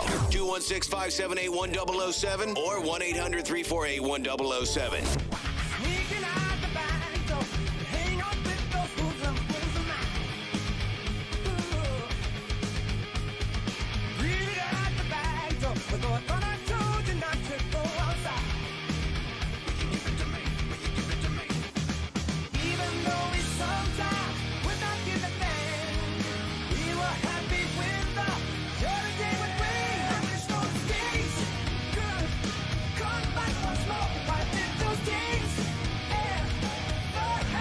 Little DJ Cummerbund, Disturbed Stevie Wonder mashup. You know, it's not going to be much longer, only a few years away from Disturbed being eligible for induction into the Rock and Roll Hall of Fame. What do you think about Disturbed? That's a band that doesn't really land with a lot of people. I mean, they're a very, very popular band. They've sold tens of millions of records. But I don't know, it's a band that springs to mind when you think of that new crop that could conceivably go into the Rock Hall. But I think they should be in there. A lot of people like Disturbed. How about the Black Crowes? That's a band, right? They're opening the Aerosmith tour. They're more my speed. Well, but whatever. They're gonna put in some. They're gonna put in, Mary J. Blige. Yeah, or like next year though. Like it'll just be like Pink or something. You think so? Yeah. Well, it's funny because they announced. Pink's great too. So who cares? It's funny that they announced that Missy Elliott is stopping in Cleveland. I think she might have added Cleveland on her tour. It's her and Busta Rhymes and somebody else. You want to talk about an underrated rapper, Busta Rhymes. When you talk about guys that could just rap with the quickness, he was awesome. But it's funny, in the press release where they refer to Missy Elliott as Rock and Roll Hall of Famer, and I forgot that she was in there. Last year, I think, Missy Elliott went in. And she looks great. It's like the poster is, and I forget who the third artist is, Sierra somebody, not Russell Wilson's Sierra, but I think somebody named Sierra. Younger. Sierra's an artist. I'm sorry? My goodies. That one? Well, that's Russell Wilson's wife is Sierra. Oh. But the Missy Elliott Sierra, I think, is another, maybe an up-and-coming artist. Missy Elliott and Busta Rhymes. But the poster for them is like them in like all this like black Mad Max gear. Oh, maybe it is Sierra. They had like that's the only Sierra. Well, they had like a full name for her, like Sierra Banks or something. I'm like, well, she's married to Russell Wilson. I don't know if so. Maybe she's Busta Rhymes, Sierra, and Timbaland. And coming to Cleveland in, I think she's added the date. So I don't know if it's on her thing yet. But, oh, yeah, there it is, August 14th. They added Toronto, Cleveland, Chicago, and Orlando. So August 14th, Missy. Those tickets, I don't know when they go on sale. But she's in, I always forget that she's in the Rock and Roll Hall of Fame. I mentioned at the top of the show, but I'm going to be talking about it a lot because it's a lot of fun. The Funny Bus. MMS doing the Funny Bus again this year, the Cleveland Funny Bus. If you were able to join us for this last year, I don't have to sell you on it. But if you weren't able to get on last year, we're giving you more chances to do it because we're going to start up again every Wednesday in May and June. Not today, beginning next Wednesday. Every Wednesday in May and June, Bill and I are going to be alternating weeks hosting the Cleveland Funny Bus, which is, as the name implies, your tour guide are local comedians who are all very funny, very skilled at doing this, by the way. That's a tough, you got to spin a couple of plates there. When you're telling people about what's going on in the neighborhoods, it's a 90-minute tour through the various neighborhoods of Cleveland. And the comedians who are doing this are very funny. Bill and I will be along to host MMS and the Funny Bus, the Alan Cox Show and the Funny Bus, quite frankly. You can go to funnybus.net to get tickets. I'll be your host on week 1. That is next Wednesday. I will have tickets for you to win here Monday and Tuesday. It's BYOB. Don't sleep on that. But your ticket gets you a couple of drink. We leave from Collision Bend. Bring your own beans. Yeah. Down there in the flats. We start and end there. But you can bring your own beer and wine, whatever you want. But Collision Bend has got a lot of good brews over there. So it's a lot of fun. I'm so happy that we're doing this again. So funnybus.net. The tickets go very quickly. So if there's a week you know you can go, it's every Wednesday in May and June. Then look into that. Tickets are $33. It's a mere pittance for the good time you're going to have. So Monday and Tuesday, you want to win tickets from me, I will have them. But otherwise, you can buy them at funnybus.net. Alan, you got to quit playing that crash. Every time the guy says, "Hey Siri, call 911," my iPad starts calling 911 and I have to run over and shut it off. Stop. Oh, man, I certainly don't want to get anybody in trouble with that. Just play the part where he says, I crashed my flying machine. Yeah. Help!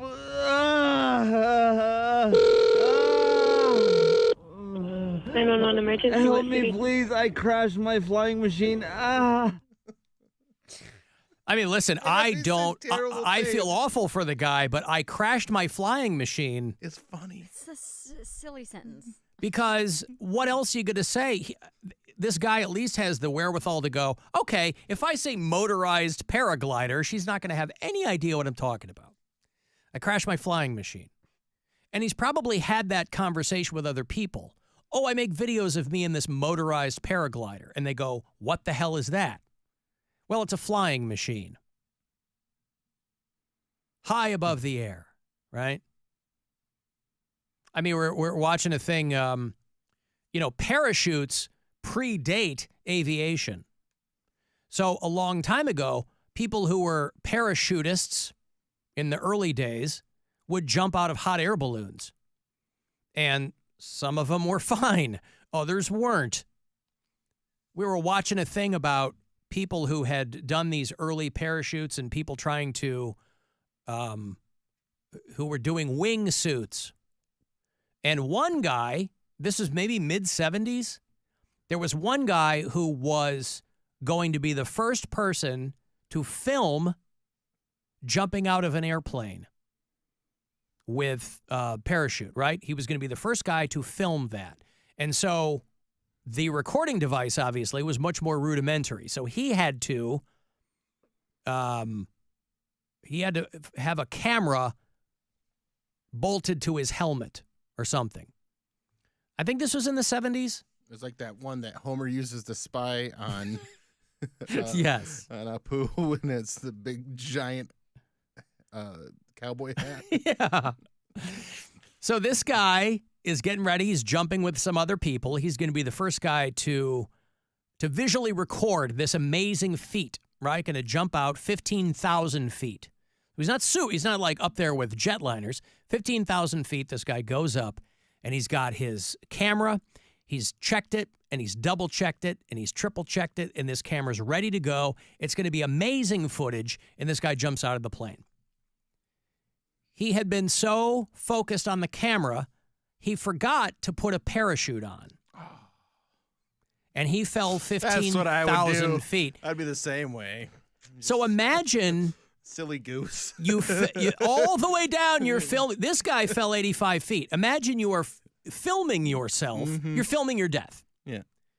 Because you ain't walking away. This guy's not an iPhone. Oh, man. But imagine that. Oh. Because the second you step out, and the people that he was jumping with, he saw them pull their chutes. Yeah. And he's like, time for me. That second there when you jump out and you go, why am I so light? But he probably didn't even notice that because he was heavier because of the camera on his head. Yeah. It's like when you forget, lock your keys in your car and you're like, man, I'm an idiot. Times like a million. Can you still lock your keys in your car? Yes. Some cars can. Can they? My car can, but if you have a key fob, how would you not? How would you not lock? Well, your fob is in your hand. Well, my car won't lock. Right, that's what I'm the saying. key, Like yeah. some cars won't. I mean, obviously Mine older will. cars. I've done it. You can lock your keys in your car. I've done it, yeah. Where like I'll be like cleaning my car, and I'll have the keys on the front seat or something, and then I'll shut the door, and the doors are locked, and I'm like, well, there it is. I gotta call the cops now. Really? They're coming, yeah. You don't have AAA? Or AAA, whatever. What did she say? The cops. Call the cops. The Whoever. cops. Somebody's gonna come get my keys up. Yeah. Well, AAA might be better than. That's the sound of the police. So you don't have an extra fob. You have one fob. No, I called them the last time I locked my keys in my car, and I was like, hey, I called the dealership, and they're like, yeah, we actually got that car at auction, so it didn't come with an extra fob. But you can have one made for $300. I was going to say, you go on eBay and you can get one. They're like $200 for a new Doesn't fob. help me right now. Right. Hey, eBay, how quickly can you get a fob to me? Fob-it-a-bop. Fob-it-a-bop. Yeah, okay. But, yeah, locking your keys in your car. But you really got to give it up for the people who were, like, there have always been people like this guy. It's just people weren't always filming it. The people who were devising these early wingsuits, they would draw these things out. And they would go, I'm going to test out my wingsuit. Icarus. We just talked about him a couple weeks ago. Flew too close to the sun, baby, on wings of wax. Wingsuit. But this guy who was working on one in the Wax wings seems like they wouldn't actually work. Well, it is all No, the feathers were myth held together with wax. with the wax. Oh. It wasn't fully Okay, wax. I was gonna say like full. All right, that makes more sense. Yeah. I was gonna say that'd be real heavy. But there was a guy Didn't who have was glue. They didn't know how to kill horses and turn them into glue yet. in ancient Greece. I don't know about that. Well, they were also making up a whole lot of things. Also, when you go higher, it gets colder. Yeah. But you're too close to the Too close. He got so close to the sun. He went through the ionosphere. He went through all the spheres. I don't think it's a true story. I mean, we learned about it in Western civilization. We learned about it in history class. So I always took it. What's next? Pirates of the Caribbean isn't real, Bill? Grow up. There was pirates and there was a Caribbean, so it's somewhat real. Mm-hmm. This guy devising his own wingsuit because this is a French guy. He had seen an American built a parachute, jumped out of a balloon or something. He's like, that looks great. I'm a smart guy. I'm going to develop my own wingsuit. So this guy had like a 3rd or 4th floor apartment, and he was testing it out. He was a tailor by trade. He's like, oh, this wingsuit craze. I'm going to be the first guy to do it here in Gay Paris. And so he makes this wingsuit. And he tested it by tossing mannequins with the wingsuit out of his 4th floor apartment. And, of course, they would crash to the street. He's like, all right, I've got to make some modifications to this thing.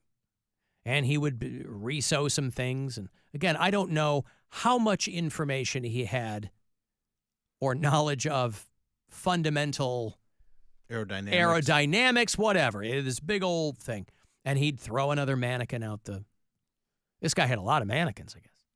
And it would maybe float a little bit, but then ultimately fall to the ground. So this guy makes a couple more modifications. He goes, you know what? Screw it. I'm going to jump off the Eiffel Tower. And I'm going to show all y'all that I'm going to go flying around. This is going to be great. His friends were like, please don't do this. Like, very old-timey video footage of this, whatever the projector was back then. Mm-hmm. And the guy stands there at the edge, and he pauses for a second, and then he steps off the ledge of the Eiffel Tower. Hit the ground in 2 seconds. This guy died on impact. They were showing all the people gathering around. There's like a Frenchie-shaped indentation in the ground, but these are the people who had to, I guess, he probably didn't further the cause of aerodynamics in any way, but hey, they learned what not to do. Yeah. Flash forward to the Red Bull dudes, who are flying through the canyons. Mm-hmm. Oh. They died so that so many other people could wing their way through these nations' national parks and beautiful. I was reading about this dude that got in trouble because he not only got in trouble, he got attacked because he was drunk and kicked a bison. You can't. I always feel now. Huge, dude. I feel for forest rangers now. You know, not only are you underfunded and underappreciated, but you're constantly dealing with grown ass men and women who are hammered, have no concept of what's happening in nature. A guy in Yellowstone National Park was intoxicated and went up and kicked a bison in the leg.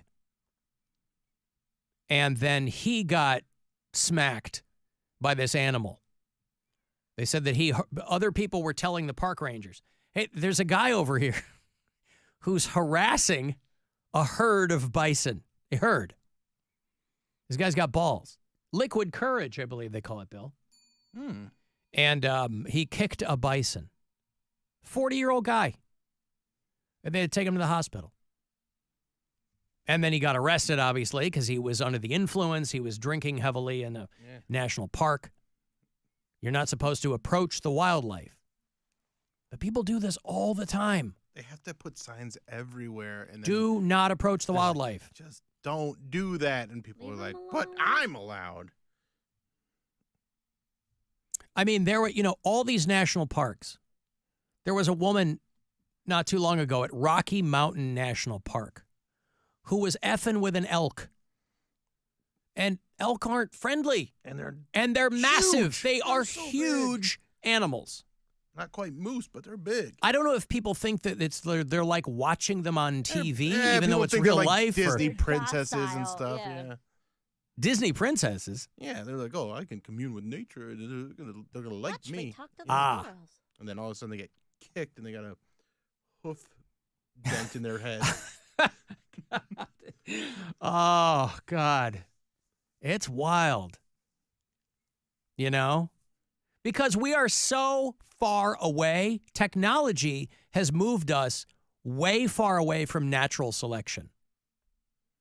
Right? That's not even a thing anymore among Homo sapiens.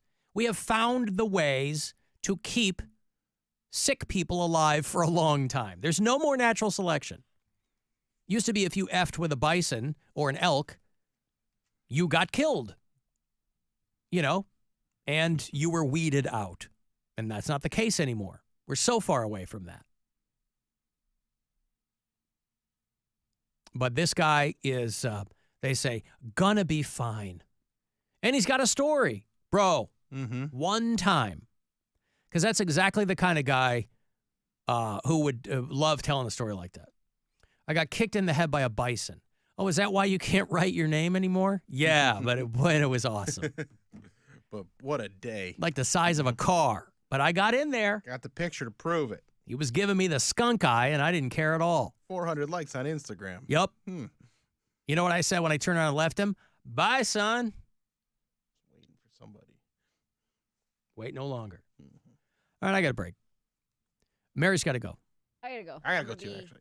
Bye. Yeah. Oh, everybody's leaving. I'm not. I gotta get ready. I got a big old drive tomorrow to Nashville, Tennessee. Oh, you're driving? Yeah. Ugh. Oh, wow. Mary. Ugh. I'm just going to be on Instagram Live with Good Nights Comedy Club. First class mayor over here. She's like, ugh, driving. I like driving. To Nashville, Tennessee. It's not that far. Anything under 8 hours, I'd rather drive. Screw that, dude. Anything over 4.5, I'm flying. Well, you're bougie as hell. Yep. And I like having a car there. I like being able to get around. Yeah, being mobile. I put my time in the car. I've done way more car time than you. That's what I'm saying. You should have been done. She's done all she wants to do. But I prefer it. And I like having my stuff with me. I like being able to take more shoes. More shoes? It's true. Like, when I pack. How many shoes do you need? I want to bring, I got 3 nights of shows. I want to bring at least 3 pairs. Oh, a different pair each night? Yeah. Now who's bougie? Yeah, seriously. A different kind of bougie. Grow up, Bill. What kind is Mary? Mary's, I don't know. Hillbilly bougie. Hey. Available now on iTunes, Amazon, Bandcamp. Hey. Music. Who knew iTunes was still a thing? Good for you. You can use it. All right, bye. Bye. I'm going to get the last word in. Shoot me a text. You want to do that. 35192. Guardians, 2 nights, 2nd of 3 in Houston against the Astros. That's an 8-10 first pitch tonight on the Buzzard. The Alan Cox Show. On our free iHeartRadio app and your favorite smart device.